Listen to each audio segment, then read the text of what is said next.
primer tren entre París y Pekín fue inaugurado esta semana. Siria, atentado contra 2 refinerías. Se investiga de dónde viene la explosión, quién la provocó, y ya hay serias acusaciones contra varios países. Venezuela, se aplicará el TIAR. Por otra parte, Maduro entró en diálogo con un sector de la oposición parlamentaria.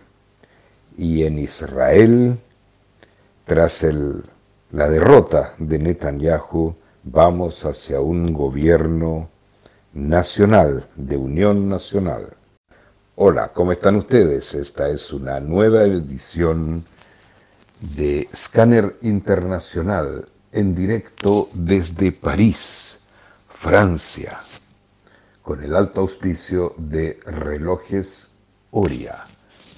Scanner Internacional está presente aquí en París, Francia, para asistir a varios seminarios y ponencias de tesis en la Sorbonne, en París.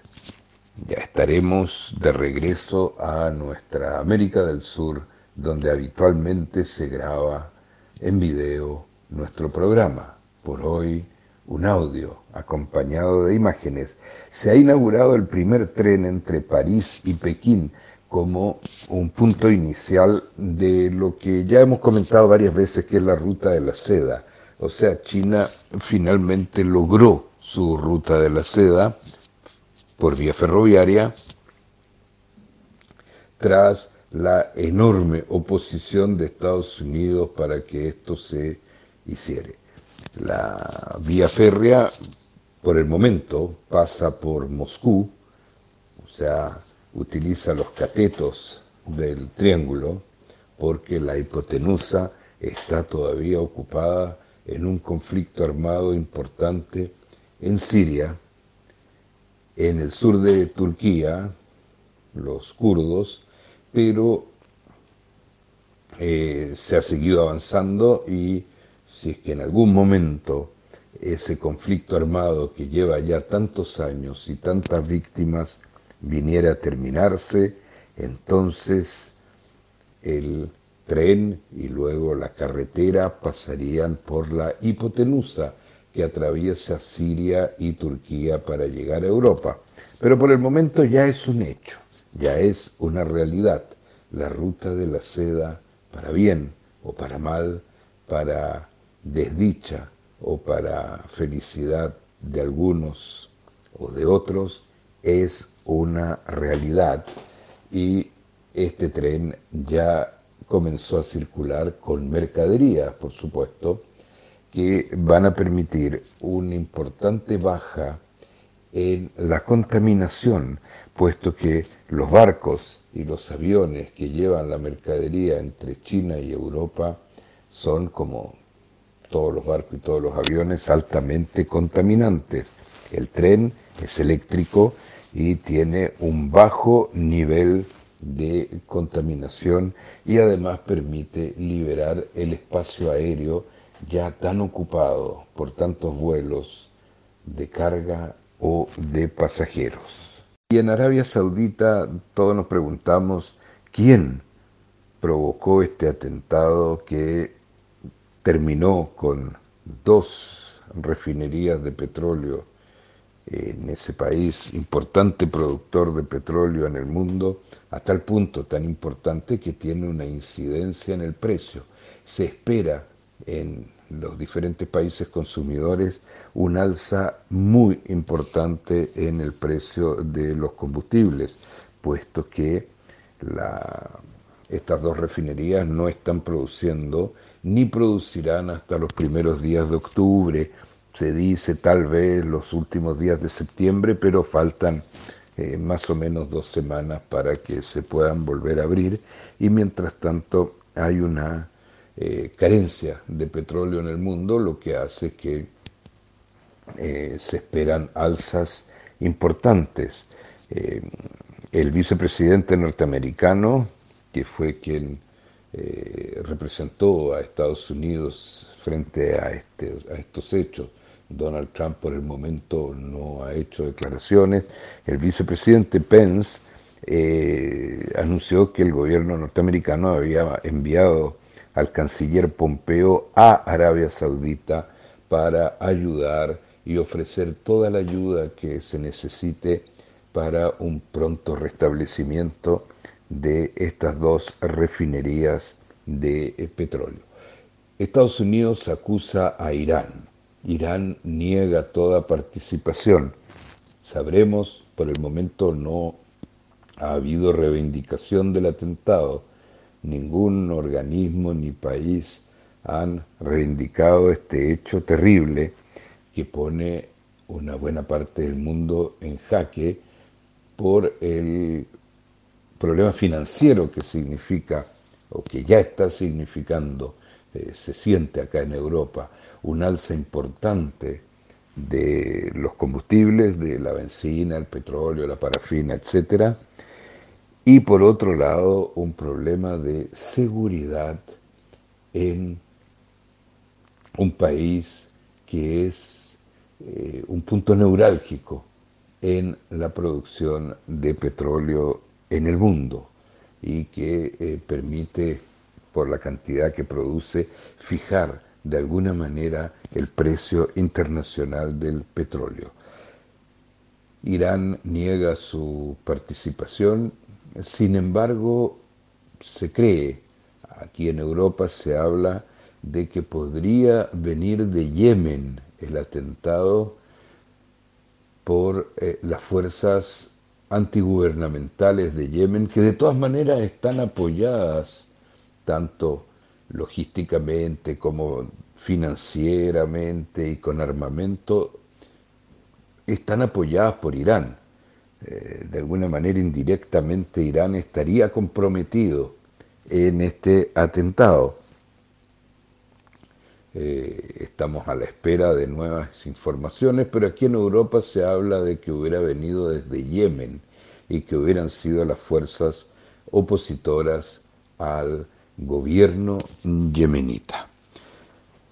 Y en Venezuela se sigue hablando de aplicar este tratado TIAR, de ayuda o de intervención, más bien, de intervención en un tratado militar, en el caso de Venezuela.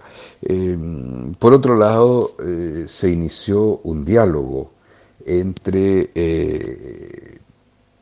el partido de Maduro, Partido Bolivariano, y un sector de la oposición, un sector que no es tan reacio al diálogo como lo ha sido el caso de el autoproclamado presidente de Venezuela, Juan Guaidó. En realidad ha comenzado un diálogo y muchos observadores y muchos analistas acá en Europa dicen que justamente se activó el TIAR con el apoyo de prácticamente todos los países de América, se activó el TIAR para evitar este diálogo, para crear algún tipo de intervención antes de que este diálogo llegue a buen partido. Por su parte, la Unión Europea está favoreciendo este diálogo con todas sus posibilidades.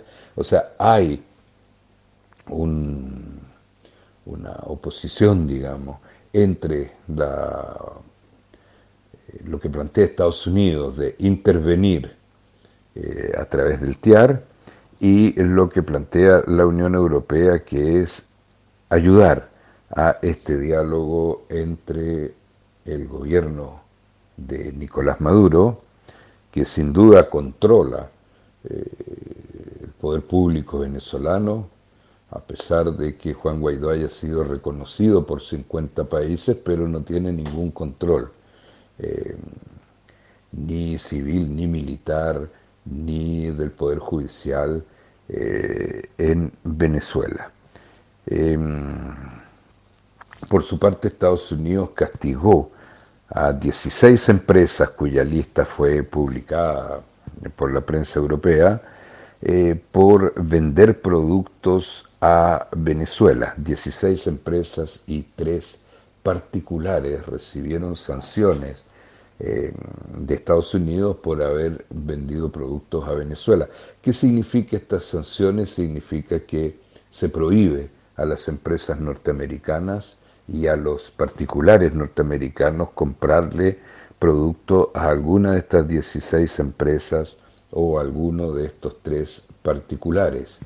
Eh, de momento que existe esta sanción a empresas que le venden a Venezuela, eh, no se puede, no se puede objetivamente culpar 100% al gobierno de Venezuela por la escasez de alimentos y productos que hay. También hablamos de medicamentos, etcétera, de productos que hay en Venezuela, esta escasez, puesto que, si bien es cierto que hay una penuria extraordinaria de divisas en Venezuela, por otra parte, aquellas empresas que sí aceptan venderle a Venezuela se encuentran penalizadas por la ley de Estados Unidos que luego prohíbe comprarles. Aquí en Escáner Internacional siempre hemos saludado el diálogo y nuevamente desde Francia emitimos nuestros mejores deseos para que este nuevo diálogo que se ha abierto entre una oposición no tan obtusa y un gobierno que está dispuesto a negociar para intentar llegar a un acuerdo o avanzar hacia un acuerdo que permita a los venezolanos vivir en libertad, en democracia y poder tener acceso a los productos básicos que todo el mundo necesita. Por el diálogo y contra las sanciones a empresas que le venden a Venezuela, puesto que Estados Unidos ha sido el precursor de lo que ha sido la economía de los últimos años, que es la libertad de comprar y vender, elegir al cliente, elegir al proveedor de productos y no con esta política de sanciones que huele más a lo que se practicaba detrás de la cortina de hierro hace algunos años y que no corresponde con una economía de libre mercado. Finalmente, elecciones en Israel tras el fracaso en estas segundas elecciones del partido Likud de Benjamín Netanyahu para obtener una mayoría, se está esperando que el presidente de Israel solicite a Benny Gantz que haga una propuesta para crear un gobierno. Pero Benny Gantz tampoco tiene la mayoría necesaria para crear un gobierno. Por consiguiente, la información a la que hemos tenido acceso habla de que se estaría negociando un gobierno de unidad nacional que sería dirigido 2 años por Benny Gantz y 2 años por Benjamín Netanyahu, con ministros de ambos sectores. Por consiguiente, eso se está en este momento negociando. Es probable que durante esta misma semana, es lo más probable, antes de la próxima grabación de Escáner Internacional, ya se haya llegado a algo. Uno de los grandes problemas que se plantea es que Benjamín Netanyahu pone como condición que él quiere gobernar los 2 primeros años de este gobierno de unión nacional. ¿Por qué? Porque quiere terminar o continuar para terminar su política de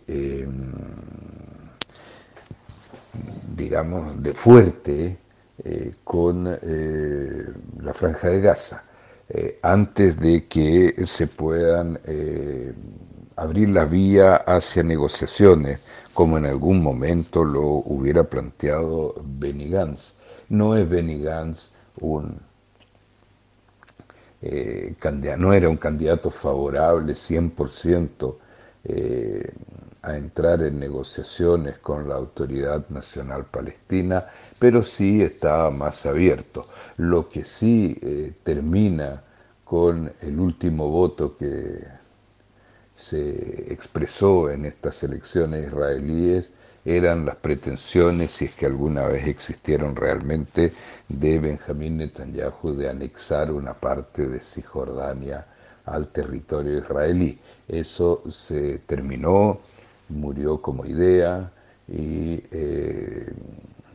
ahora lo que falta es que ambas partes, tanto la Autoridad Nacional como Palestina como Israel, se abran a negociar. Ya son demasiados años sin sentarse a una mesa, pero negociar con la clara intención, con la clara convicción de que por la vida humana, por los derechos de las personas que viven en Gaza y en Cisjordania, la voluntad de llegar a un acuerdo es ahora imperativa. Y desde Europa ya es hora de despedirnos. Que estén ustedes muy bien.